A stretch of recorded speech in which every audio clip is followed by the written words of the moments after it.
भगवान का अवतार धर्म की स्थापना के लिए होता है प्यारे। इसलिए राम प्रभु को देख करके सभी लोग आकर्षित थे कि राम युवराज बन गए, अब राजा बन जाना चाहिए इसको। सारे नगर के वासी यही सोच रहे थे कि राम राजा बन जाए। इसलिए आज एक घटना घटा। क्या घटा? जब राज दरबार में दशरथ जी महाराज अपने मंत्रियों के साथ पधारे तो क्या हुआ? प्रतिदिन वो राज दरबार में आते थे, लेकिन आज क्या हुआ कि जब राम दरबार यहाँ लगा तो आज पहला दिन अपने जीवन का, दशरथ जी महाराज के जीवन का पहला दिन है कि आज राज दरबार में आने के बाद वो शीशा में अपने चेहरा को देखते हैं। और शीशा क्या दिखाता है आपको? जो यथार्थ है वही शीशा दिखाएगा। सामने क्या है वो आपको दर्पण में दिखाई देता कि आपका चेहरा क्या है। गलत कुछ नहीं दिखाता हो, लेकिन इस चेहरा को देखने के बाद व्यक्ति को ये समझना चाहिए कि हम में कमी है, शीशा में कमी नहीं है। यानी कि शीशा में ये चेहरा नहीं है। आज पहला दिन शीशा सामने रख करके और दशरथ जी महाराज अपने चेहरा को देखते हैं और चेहरा को देखने के बाद क्या करते हैं? मुकुट को सीधा करते हैं। आप लोग पार्टी फंक्शन में जाते हैं, घर से सज धज करके आप लोग जाते हैं, पूरी तैयारी से जाते हो। पार्टी में जाने के बाद यहाँ शुरू करते हो, यहाँ शुरू करते हो, ऐसा नहीं होता। सज धज के लोग जाते हैं। लेकिन आज प्रथम दिवस है राजा दशरथ के दरबार में, जो उन्होंने शीशा देखा। और शीशा देखा तो क्या हुआ? श्रवण समीप भये सीत के सामने राम जय राम जय जय राम। श्रवण समीप भये सीत के सामने राम जय राम जय जय राम। मन हो जरठ बन कर उपदेश राम जय राम जय जय राम।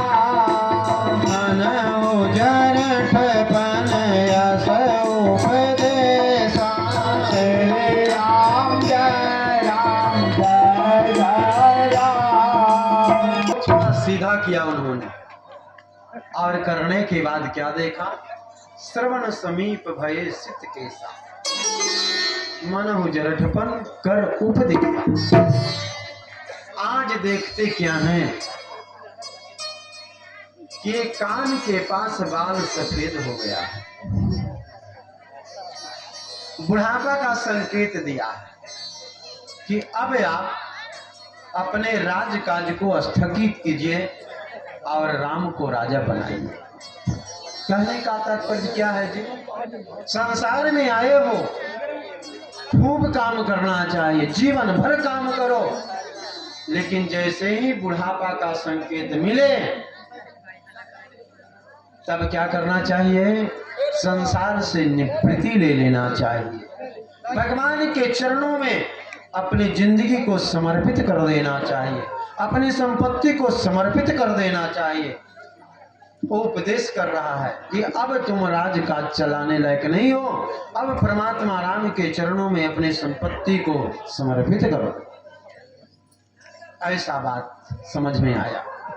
और जब ऐसी बात समझ में आई तो जो गांव के लोग थे वो सभी अवधवासियों ने कहा, राजन, राम को राजा बना देना चाहिए। क्यों? क्योंकि अब आप बूढ़े हो गए हैं। मुकुट टेढ़ा होने का तात्पर्य क्या? मुकुट टेढ़ा होना, अब बुद्धि और विवेक में हरास होना, आपसे अब घर नहीं संभाल रहा। जब बाल सफेद हो जाए ना तो अपने आप को संसार से निवृत्ति लेना चाहिए। एक बार अपने बच्चे को बोलो, बेटा ये काम करो। अगर बेटा सुन लिया, आपका नौकर सुन लिया आपके बात को, तो समझ लो कि अभी मेरा शासन चल रहा है। अन्यथा अगर बेटा या नौकर आपके बात को नहीं सुनता है तो आपको बिल्कुल वहीं से निवृत्ति ले लेना चाहिए। अब आप यहाँ चलाने लायक नहीं हो, उसको चलाने दीजिए। दशरथ जी महाराज आज घोषणा करते हैं राज दरबार में, अब मैं बूढ़ा हो चला, इसीलिए अब मैं इस राज्य को भगवान राम को सौंपना चाहते हैं। राम राजा बने ऐसी लालसा है। आप लोगों का क्या मत है? सभी ग्रामवासियों ने कहा कि अब हमारा युवराज जवानी को प्राप्त कर लिया है, इसलिए राम को राजा होना चाहिए। अब विचार कीजिए, वो तो राजा ठहरे, उनको कमी क्या थी? गुरुदेव से आज्ञा किया, उन्होंने आज्ञा मांगा है। कौन? दशरथ जी महाराज ने। गुरुदेव, सभी ग्रामवासियों का इच्छा है कि राम राजा बने, इसमें आपका अनुमति हो तो राम को राजा बनाया जाए। गुरुदेव ने क्या कहा? वो तो जानते हैं ये ब्रह्म है, कोई साधारण पुरुष है नहीं, इसलिए गुरुदेव ने कहा, क्या कहा कि सकल सुमंगल तब ही जब राम हो ही युवराज। ठीक है, अगर आपकी इच्छा है तो राम को राजा बनाना चाहिए, बनाइए, लेकिन होई है सोई जो राम रुचि राखा, को करी तरह का बढ़ाओ सा।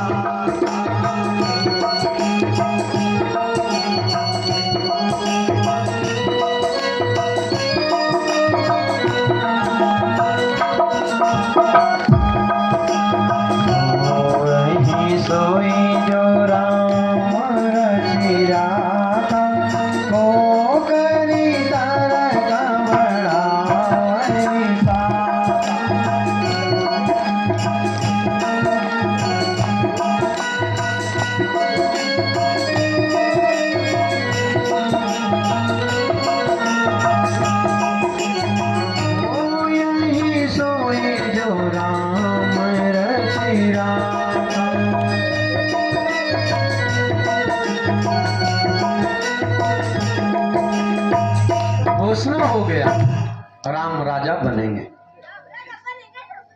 राजा बनेंगे, लेकिन कब बनेंगे? दशरथ जी चाहते हैं तो तुरंत राज तिलक हो जाता।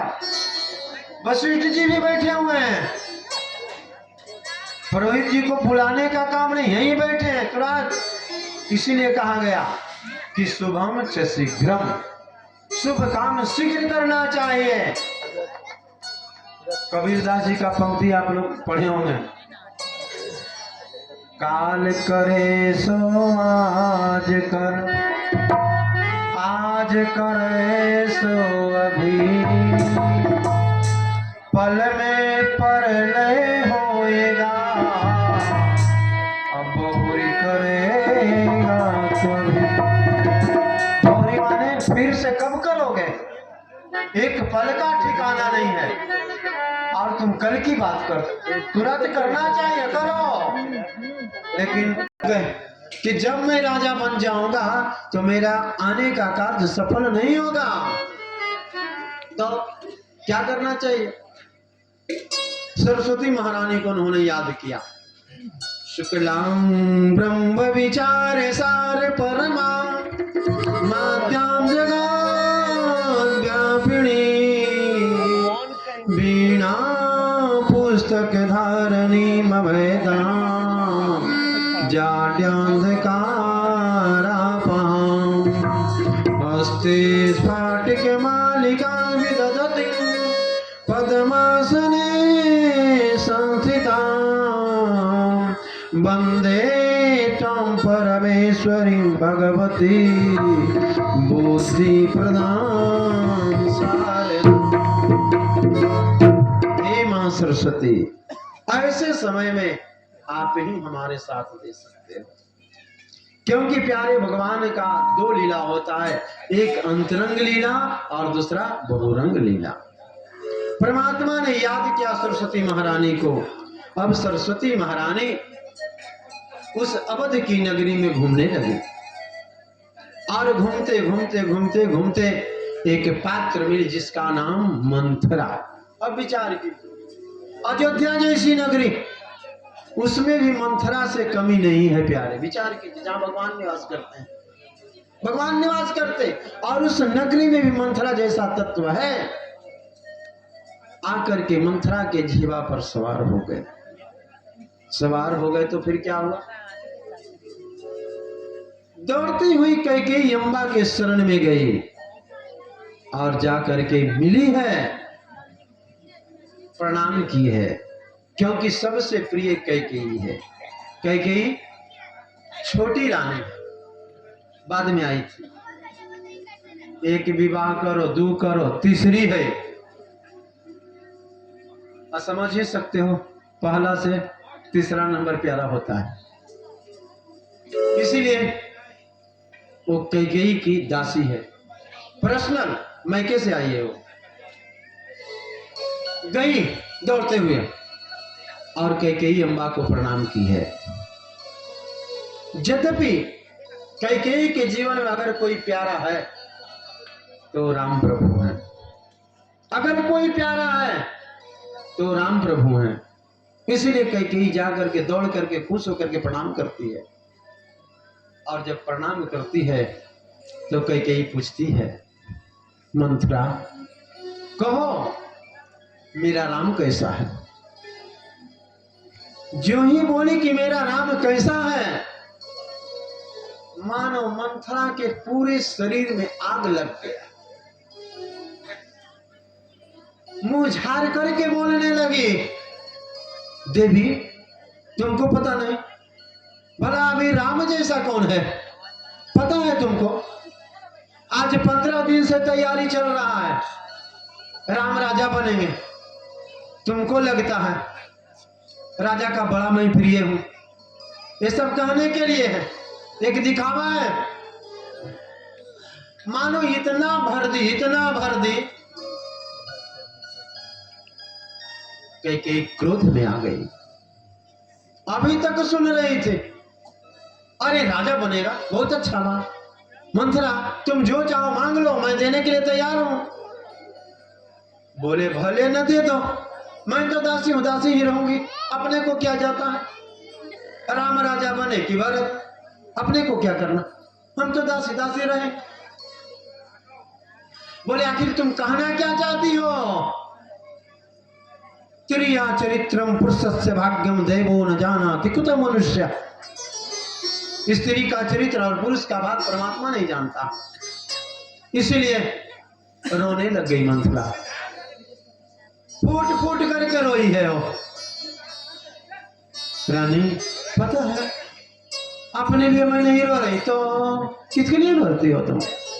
अरे मैं रोती हूं इसलिए कि कौशल्याम्बा बोल रही थी क्या कान से भरत और कैकेयी को नगर से बाहर निकाला जाएगा। और अब तो तुम रानी कहां, अब तो तुम गोबर ठोकेगी, इसीलिए मेरे को रोना आ रहा। न आओ देखी न ताओ। और कैकेयी एक तमाचा घिंच के दी, अरे तेरी ये हिम्मत, जीभ निकाल लूंगी। जो ही स्पर्श हुआ, जो करंट वहां काम कर रहा था मंथरा में, अब समा गया। अभी तक कैकेयी बोल रही थी, अभी अभी तुरंत जो चाहो तो मांगो, लेकिन कब तक? जब तक वो स्पर्श नहीं की थी। लेकिन जो ही स्पर्श हुआ तुरंत शरण में गिरी। कैकेयी जो तू कहेगी वही मैं मानूंगा, क्योंकि तुम मेरी दासी हो। पिताजी ने तुमको मेरे साथ दिया था और तुम मेरे लिए ही कहेगी। तो देवी मैं तो यही कहूंगा, आज 15 दिन से तैयारी चल रहा है, तुम कहते हो राजा मेरे को बहुत मानते हैं दशरथ जी, आज तक आपको पता चला कि राम राजा बनेगा? 15 दिन से पूरा नगर सजाया गया है, एक दिन भी उन्होंने कहा है आपको? नहीं देवी, मेरे को कुछ मालूम नहीं। तो समझ लो क्या होने वाला है। पता है भरतलाल जी तो ननिहाल में है, इसलिए तो पहले भेज दिया गया था कि इधर राम राजा बन जाएगा। अच्छा तो ठीक, बोल देवी क्या करूं? बोले तो एक काम करो, राजा आएंगे, कुछ मत करना। कोप भवन है ना, उसमें जाओ, उसमें जाओ। बोले फिर वहां जाके क्या करना होगा? बोले सब ये सब निकाल देना, सब खाली करना, चूड़ी लाठी सिंदूर जितना है सब उतार देना, सब साड़ी उतार देना, लाल पीला हरा कुछ नहीं चलने वाला, तो काला दिवस मनाना। कोप भवन का मतलब गुस्से में। आज जैसा थोड़े था वो तो राजा धीराज थे, 84 कोस में उनका घर मकान था, और किसी को जब गुस्सा आ जाए तो उसको भवन में चले जाओ, पता हो जाए कि वो गुस्सा में है। कहने का जरूरत नहीं कि मैं गुस्सा में हूं, कोप भवन में जाओ, पता चल जाएगा राजा को कि कोप भवन है। इतना कहने के बाद आज शाम को दशरथ जी महाराज निवास में आए हैं। कैकेयी बहुत प्रिय है, बहुत प्रिय है। जब काम का मान लगता है ना प्यारे, तो बहुत बड़ा बड़ा काम बिगड़ जाता है। आज दशरथ जी का भी मन बिगड़ गया है, कैकेयी के पास गए हैं। और कैकेयी के पास गए कोई बड़ी बात नहीं थी, अगर पता हो गया कि कैकेयी को भवन में है तो उनको लौट जाना चाहिए, लेकिन भला लौटे कैसे? वो तो परमात्मा ने सब मिला करके रखा है, इसलिए बढ़ते गए। बोले कैकेयी, कैकेयी। मंथरा थी, पीछे पीट करके बोली महारानी को भवन में गए हैं। ये दशरथ जी महाराज को कहां पता था कि इस षड्यंत्र का मालकिन यही है, इसलिए ज्यों ही कोप भवन का समाचार सुना कि राजा के पांव लड़खड़ा गए। कारण क्या है? कल राम को राजा बनना है और आज कैकेयी कोप भवन में, क्या बात? लेकिन फिर भी काम का बान था प्यार, इसलिए बढ़ते गए, बढ़ते गए, बढ़ते गए, कोप भवन में गए। और कोप भवन में गए तो कैकेयी को उन्होंने मृगनयनी कहा। प्रिय क्या भाषा है, विचार कीजिए। श्रवण समीप भयसित के साय, बुढ़ापा का भाषा है, विचार कीजिए। लेकिन भगवान का कृपा ये सब है, इसलिए गए। देखते हैं सब कपड़ा उपड़ा उतार दिए, गहना चूड़ी लाठी सब उतार के रखी है, काला साड़ी पहरी है। बोलते हैं कैकेयी, अरे चलो। कैकेयी मान रही है, क्या बात? नहीं बात करना है आपसे। प्रिय क्या हुआ? अरे ये सब दिखावा है महाराज, मैं सब समझता हूं। अरे बोल सही भाई, बात क्या? करना भी क्या अपने को? क्यों बोले? जवाब सही से नहीं दे रही, तब तो दशरथ जी को समझना चाहिए। लेकिन आज उनकी भी बुद्धि भ्रष्ट हो गई है। और फिर क्या करते हैं? गुरु जी वहां पढ़ा के रखे थे मंथरा, देख भाई राजा दशरथ जो भी उपाय करे, लेकिन बात तुम मत करना। लेकिन अगर बात करने का मौका आ जाए तो शर्त ये कि पहले राम का सौगंध खाओ, तभी बोलूंगा। गुरु जी का पढ़ाया लिखाया था चेला, शिष्य था उनका, इसीलिए गुरु के वचन को कौन भंग करे भाई। गुरु के वचन समझ जी आए, गुरु जी के वचन पर भरोसा विश्वास, तभी सफलता मिलेगी। इसलिए गुरु जी का कहना है बात मत करना, एकदम झाड़ के रखना। एक झाड़ में 2 किलोमीटर, पास में नहीं आने का। इसलिए गुरुदेव के कथन का पालन कर रही है वो, बार बार मनाते हैं, लेकिन मुंह पीछे करके बोलती है वो। बात कैसे किया जाता है प्यारे? सामने सामने बात होता है, लेकिन जब पीठ पीछे बात हो तो समझ लेना बात कुछ गड़बड़ है। लेकिन दशरथ जी महाराज नहीं समझ पाए, इतने भोले भाले बन गए। बोलो, पहले राम का कसम खाओ खाओ। बोले प्रिय आज तुमको हुआ क्या? हर समय तुम पूछती थी राम कैसा है, मेरा राम कहाँ है, और आज इस तरह से। बोले वो सब रहने दो, मैं सब समझ गया राजनीति। बोलो, अरे एक बार तो बोलो प्रिय क्या बात है? कहा तो ठीक सुन लो, मैं आपका समझता हूं बात। देवासुर संग्राम हुआ था? बोले हाँ देवी हुआ था। आपके रथ की कील की पहिया के कील जिस समय निकली थी उस समय मैंने अपनी उंगली दे करके रखा था। आपको पता नहीं था महाराज? देवासुर संग्राम में उस समय मैंने उंगली अपना उस रथ के पहिया में डाल करके रखा था, कहीं बाहर ना निकल जाए, और नहीं तो युद्ध बिगड़ जाएगा, राजा का क्या होगा। जब मेरा हाथ आपने देखा था तो पूछा था देवी ये कैसे हुआ?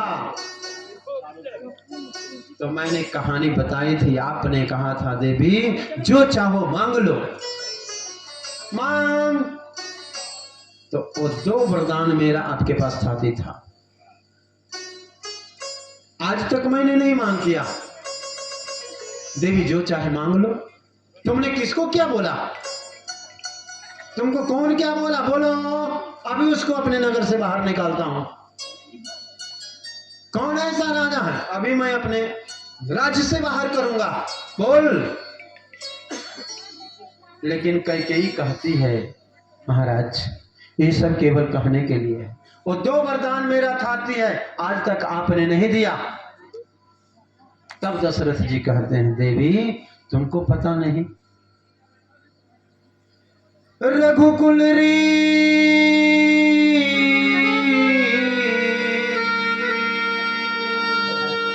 अरे रघुकुल रीति सदा चली आई, प्राण जाए बरु बचन न जाए, प्राण जाए रघुकुल रीति सदा चली आई।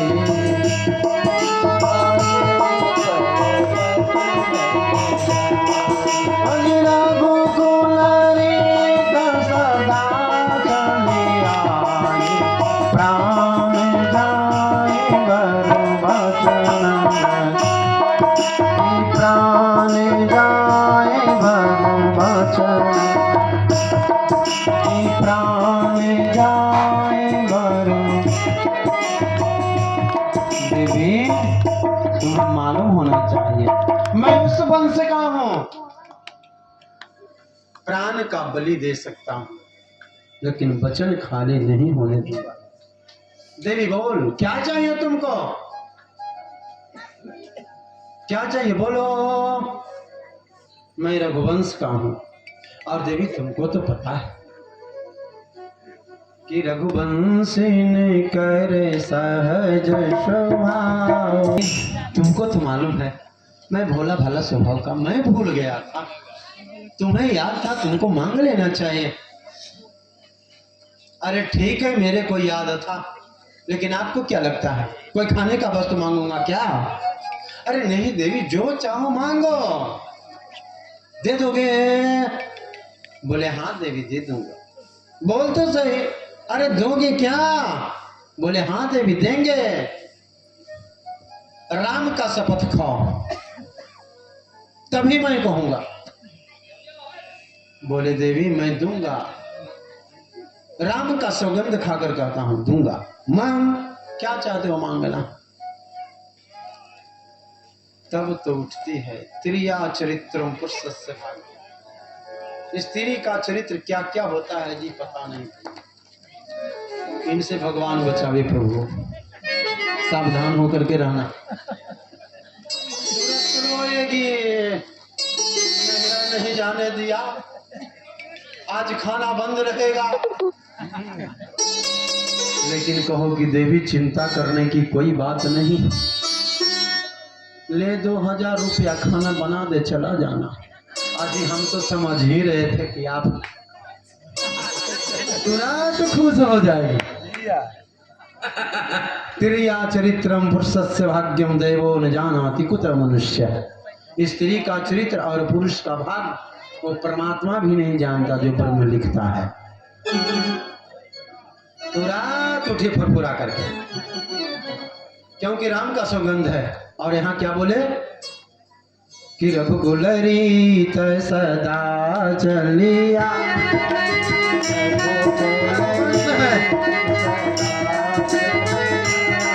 आज प्राण जाए वरो वचन जाए,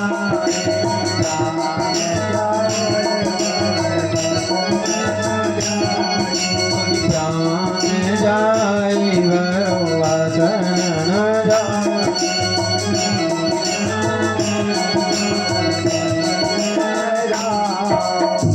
दशरथ जी महाराज दोनों तरफ से बंध गए, एक तरफ राम का सौगंध, दूसरी तरफ रघुकुल रीत सदा चली आए, बंध गए। और तब उठी है कैकेयी, बाल बिखरा हुआ, जानों की डाकनी भूतनी पिशाचनी क्या बन गई। लेकिन कैकेयी जैसा पात्र, उसको ऐसा नहीं बोलने का। हम लोग भले उनको हे दृष्टि से देखते हैं कैकेयी को, लेकिन याद रखना अगर कैकेयी नहीं होती तो शायद आज राम कथा भी नहीं होता। एक कैकेयी है, इस अयोध्या कांड का हृदय है, वो हृदय। कैकेयी नहीं होती तो राम कथा नहीं होता, हो गया विवाह, चलो कहानी खत्म। ये राम कथा का मूल कैकेयी अम्बा है, जिसको भगवान आदर के दृष्टि से देखते हैं, वो कैकेयी है। शायद इस कहानी को आप लोग जानते या ना जानते, वो बाद की बात, रामचरितमानस में भी वर्णन नहीं है इसका। लेकिन एक बार की बात है, भगवान राम लला छोटे थे, कैकेयी बहुत प्यार करती थी, बहुत, अपने से ज्यादा भगवान राम को मानती थी। भरत जी को उतना नहीं मानती जितना राम प्रभु को मानती। बेटा हो तो राम जैसा, ऐसा बोलती थी, बेटा हो तो राम जैसा। बराबर भगवान राम से प्यार किया करते थे, प्रेम करते थे। एक दिन की बात, छोटे थे रामलला, 4-5 साल के होंगे। हर समय कैकेयी अम्बा उनको संभालती थी। लेकिन एक दिन की बात क्या है कि भगवान रामलला ने कहा, अकेले बैठे थे, कैकेयी अम्बा थी, दौड़ करके भगवान गए। और कैकेयी अम्बा बैठी थी जहां भगवान रामलला पीछे से गए, और कैकेयी अम्बा का आंखें उन्होंने बंद कर दिया। कैकेयी अम्बा हाथ पकड़ी, भगवान चुपचाप खिलखिला रहे, कुछ बोल नहीं रहे। कैकेयी अम्बा भगवान के हाथ पकड़ती है और कहती है, तुम राम हो, खोल। बोले नहीं खोलूंगा। अरे तुम राम हो, खोल। नहीं खोलूंगा। खोल। नहीं खोलूंगा। बोले क्यों नहीं खोलेगा? बोले एक शर्त है। एक शर्त क्या है? बोले जो मैं कहूंगा वो करोगे तुम? बोले हाँ बेटा करेंगे। भला तुमसे प्यारा कौन है संसार में? करेंगे, करोगे? बोले हाँ बेटा करेंगे। तो तू कसम खा, चाहे जो भी परिस्थिति हो जाए, लेकिन करेंगे। तो बेटा राम, तुम्हारा सौगंध खा करके कहती हूं कि जो तुम कहोगे मैं करूंगी। बोले मां, करोगे जरूर, लेकिन बहुत बड़ा अनर्थ होगा। क्या अनर्थ होगा बेटा? बोले मां, शायद जो मैं कह रहा हूं वो जब तुम करोगे तो मां, सच ये है कि तुम्हारी मांग का सिंदूर भी उतर सकता है। बोले बेटा राम, अगर तुम्हारे लिए पूरा संसार उतर जाए तो भी मैं उसको करने के लिए स्वीकार करता हूं। राम प्रभु वचन ले लिए। तब उन्होंने कहा मां, जब मैं बड़ा होऊंगा, मेरा राज्याभिषेक होगा, उस समय आपको मांगना होगा। क्या? तो मां, मैं संसार के कार्य के लिए आया हूं, इसलिए उस कार्य को सफल बनाने के लिए आपको मांगना होगा वनवास। बोले कोई बात नहीं बेटा, अगर राम जैसा तत्व हमको मिले तो मेरा सिंदूर क्या सारा संसार भी चला जाए तो हमें कोई चिंता नहीं है। धन्य है वो मां जो कौशल्य अम्बा नहीं कर सकी, वो कैकेयी अम्बा की। किसके लिए? उस राम प्रभु के लिए।